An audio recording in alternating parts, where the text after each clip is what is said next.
He wakes before the sun. In the dark of a crowded room he shares with a dozen other men to the sound of an alarm that goes off long before any reasonable hour. Because the only tolerable time to work is the sliver of coolness before dawn. He is a young man, still in his 20s, from a village in the plains of South Asia, and though he is one specific person in this telling, he is also every one of the tens of thousands like him, a composite of the vast migrant workforce that builds and cleans and services the gleaming cities of the Gulf. His story is not remarkable. That is precisely the point.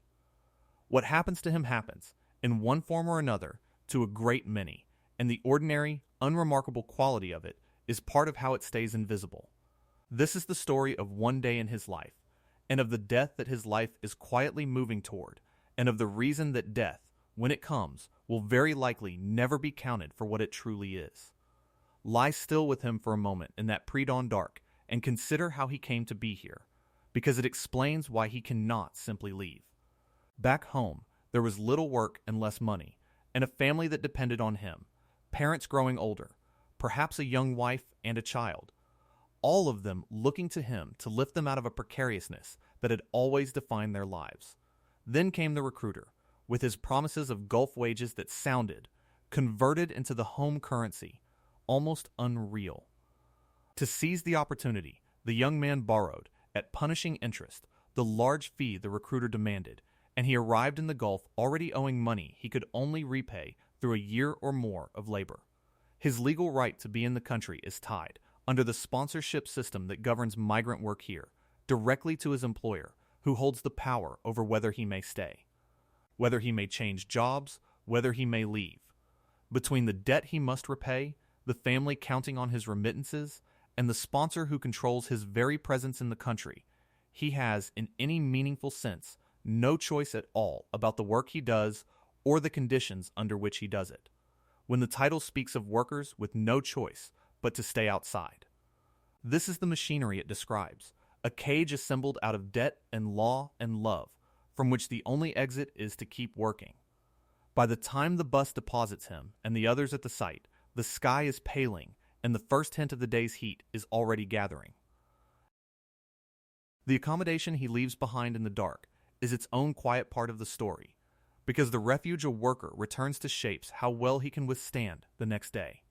He sleeps in a labor camp on the edge of the city, in a room crowded with bunks, the cooling often inadequate or unreliable against the heat that lingers late into the night. A body needs the cool of night to recover from the punishment of the day, to bring its core temperature down and restore what the heat has drained. But when the night itself stays warm, and the room is packed, and the air conditioning strains or fails, that recovery is blunted, and a man begins each day already depleted, his reserves not fully restored. His tolerance for the next assault a little lower than it should be. This is how the danger compounds across a long summer, each hot day an imperfect night stacking on the last, so that the men most at risk often reach their crisis not on the first brutal day, but weeks into the season, when the accumulated toll exceeds what the body can bear. He does not think about any of this as he boards the bus in the dark. He thinks about the money, the family, and getting through another day. For a few precious hours it is merely hot, and the men work hard and fast, because they know what is coming. He hauls and lifts and carries, his body warming with the effort, and as the sun climbs, the temperature climbs with it, and the air, thick with the humidity that rolls off the warm Gulf, begins to feel less like weather and more like a substance he must push through. By mid-morning, the sweat is pouring off him, soaking his clothes, running into his eyes. And here is the cruelty that the men feel in their bodies, without needing the science to explain it. The sweat is not cooling him. In the saturated air, it cannot evaporate, and so it streams off him uselessly, taking his water and his salt, but carrying away almost none of his heat. His body is laboring in two directions at once, generating heat through the work while absorbing it from the environment, and the one system evolution gave him to shed, that heat has been switched off by the humidity. He drinks when he can, but there is never quite enough water, never quite enough shade, and the heat builds inside him through the morning like a debt of its own. There is a way scientists measure the exact edge of what a body can survive in conditions like these. It is called the wet bulb temperature, the lowest temperature that sweating and evaporation could bring the body down to in a given environment. There is a threshold, around 35 degrees Celsius, and by more recent research, perhaps closer to 31 for many people, beyond which the body cannot shed heat at all, past which even someone resting in shade with unlimited water will overheat and die within hours. The Gulf is one of the few places on Earth that, on its worst days, approaches this limit, and that describes a resting body. Load onto it the demands of hard physical labor, strip away the shade and the water, and a man is pushed well past the margin of safety the bare number describes. He is not resting in shade, he is hauling and lifting in the sun. His own working muscles are a furnace stoking him from within, even as the environment cooks him from without, and the humid air will not let him shed either source of heat. He is operating in effect beyond the edge of the survivable envelope, kept alive only by the intermittent mercy of a break, a sip of water, a patch of shade. And whenever that mercy thins, the margin vanishes. There is, in this country, as in most of the Gulf, a law that is supposed to protect him, a ban on outdoor labor during the hottest hours of the afternoon through the summer months, and when the appointed hour arrives, the men are indeed told to stop, and they retreat gratefully into what shade there is. It is a real protection, and it saves lives, and it should be acknowledged as a genuine step. But notice what it does not do. It did nothing for him through the lethal humid morning, when the danger was already severe long before the band hours began. It will do nothing for him in the evening, when he returns to work as the band lifts, but the heat and the humidity still hang heavy. The band is built around the clock, around fixed hours on the calendar, but heat does not obey a clock. It obeys the temperature and the humidity and the sun, which spill well outside the band window. Experts have argued for years that the protection should instead track the actual conditions, halting work whenever the combined heat stress becomes dangerous, whatever the hour. Under that standard, he might have been sent to rest at 10 in the morning when his body was already in trouble. Under the standard that actually governs him, he labored straight through it. The law that exists on paper and the danger that exists in his body are calibrated to two different clocks, and the gap between them is where men are lost.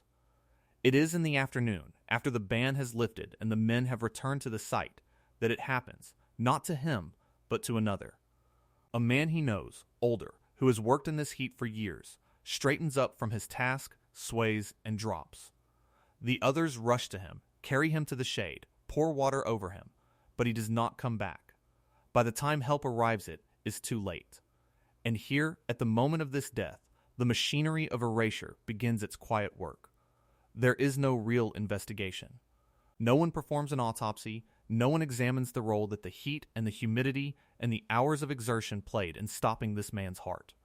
A doctor records the immediate physical fact that the heart stopped and writes on the certificate one of the small, hollow phrases that appear on so many of these deaths: cardiac arrest, or acute heart failure, or, most tellingly of all, natural causes.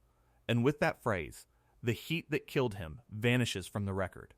His death becomes, officially, an unfortunate act of nature, a healthy man's heart simply failing for no particular reason on a day that happened to be lethally hot.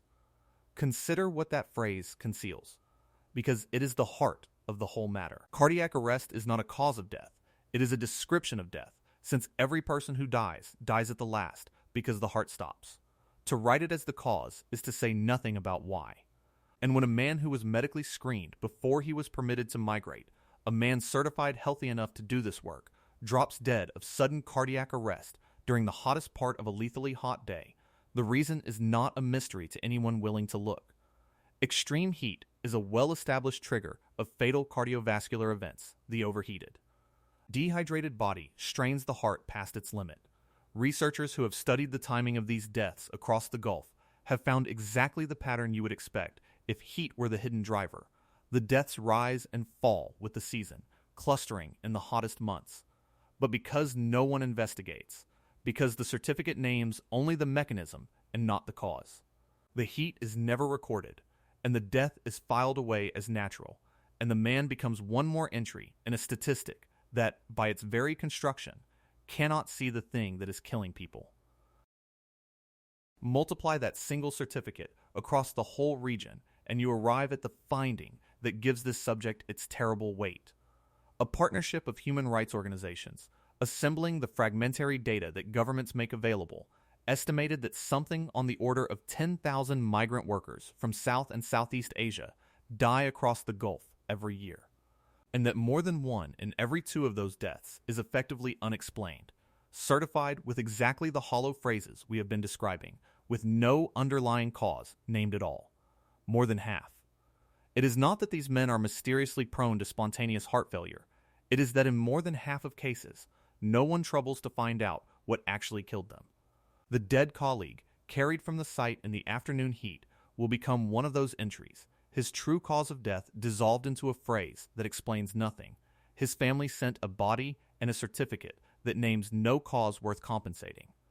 That last point matters, because the erasure is not only statistical, it has a cruel financial edge. Because the death is recorded as natural rather than work-related, the colleague's family, waiting anxiously back home for the remittances that will now never come, is very often ineligible for any compensation. A workplace death might have obligated the employer or triggered an insurance payment.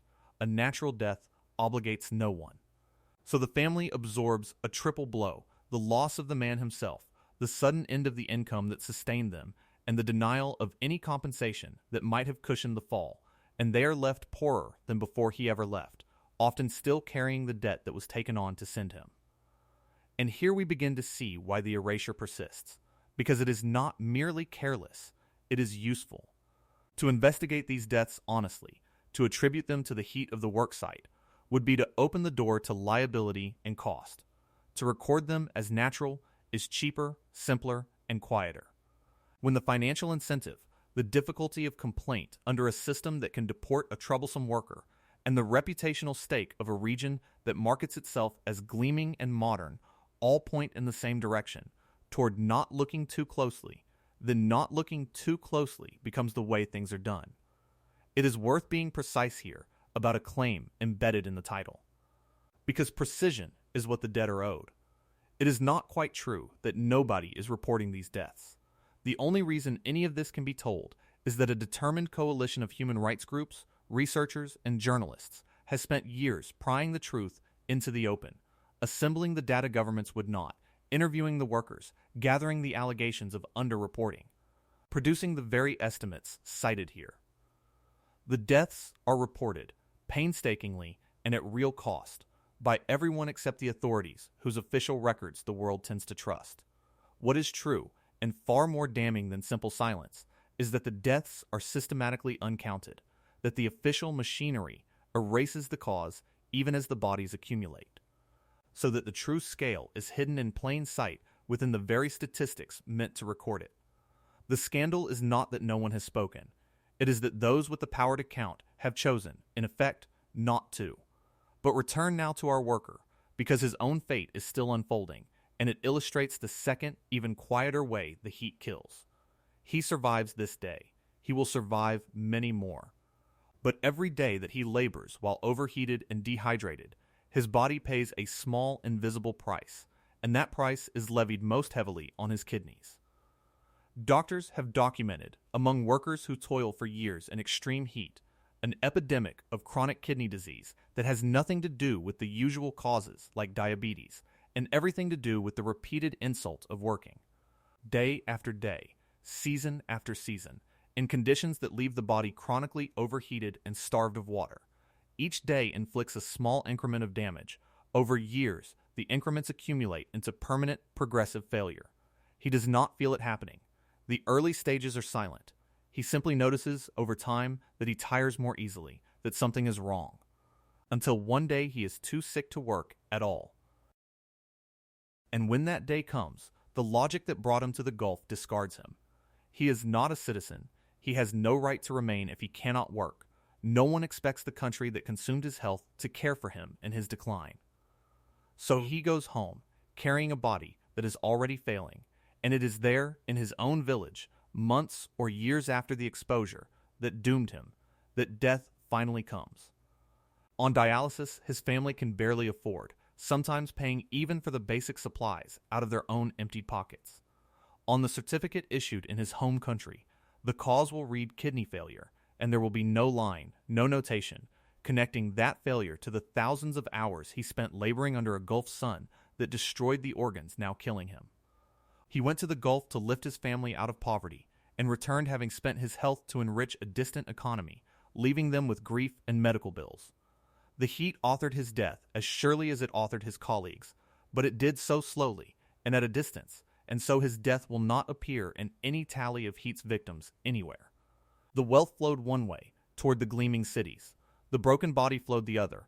Home, this is the shape of the thing, then seen through one representative life and one representative death, or rather two, the sudden collapse on the worksite, erased by a hollow phrase, and the slow dying at home, severed entirely from its cause. Between them, they describe a system in which the human cost of building and running these extraordinary cities is rendered, whether by design or by convenient neglect, very nearly invisible. And it is worth being fair about what has changed, because some things have. The midday work bans are real. Some of the harshest features of the sponsorship system have been reformed in recent years, loosening the absolute grip employers once held. Under the glare of international scrutiny before a major global sporting event, one Gulf nation expanded its protections and its rules. These are genuine steps, and they reflect a real, if partial, acknowledgement that the heat is a danger. But the bans remain tied to the clock, rather than the conditions, the enforcement. Where a worker cannot safely complain often depends on the goodwill of the very employers being constrained, and the fundamental erasure, the failure to investigate and to count the deaths honestly, remains largely intact. Reforms real in the legislature can be hollow at the worksite, and a protection that does not cover the hour a man actually died is no protection to him. And all of it is set to worsen, because the Gulf is warming faster than most of the planet, at a rate that outpaces the global average. The summers our worker and his colleagues must endure are growing hotter and longer with each passing decade, the dangerous days more numerous, the humid heat creeping closer to the outer limits of what the human body can survive even at rest, let alone at labor. Whatever the true toll is now, hidden behind the misclassifications, the forces driving it are intensifying, and a system that already cannot count today's dead will be still more overwhelmed by the larger toll to come. More men will wake before dawn in crowded rooms, will labor through lethal mornings the law does not cover, will drop on the worksite, or carry their ruined kidneys home to die. And more of their deaths will dissolve into the same small vocabulary of hollow phrases. So let us pull back at the last, from the single life to the aggregate it stands for, and answer the question the title poses. Are the Gulf's outdoor workers dying in the heat, in numbers that go largely unreported? They are dying in numbers the official records systematically fail to capture, their deaths dissolved into natural causes and cardiac arrests that conceal the heat, so that the true scale is hidden within the very statistics meant to record it. It is not that no one has reported it. A coalition of investigators and journalists has reported it at real cost, and it is only because of them that we can speak of it at all. It is that the authorities whose records the world trusts have not counted it honestly, because a convergence of incentives, liability, the suppression of complaint, the protection of a polished image has kept the truth out of the ledger. And the deepest injustice of all is the one our worker embodies, that in reducing him to a hollow phrase on a certificate, the system erases not just the cause of his death, but the fact of his life, the village he came from, the family he was trying to save. The specific human being who woke before dawn and pushed his body through a lethal morning because he had no choice. To count these deaths honestly, to investigate them and name them and attribute them to the heat that caused them, would be the first act of justice, because a death that is not counted is a death that cannot be prevented, compensated, or laid at anyone's door. Until that changes, the gleaming cities will go on rising, built and maintained by people whose dying the world has quietly agreed, through the small magic of a few words, not to see. Our worker was one of them, and so were the thousands who died the same year, and the thousands who will die after. They were here. They labored. They mattered. The least the living owe them is to count them.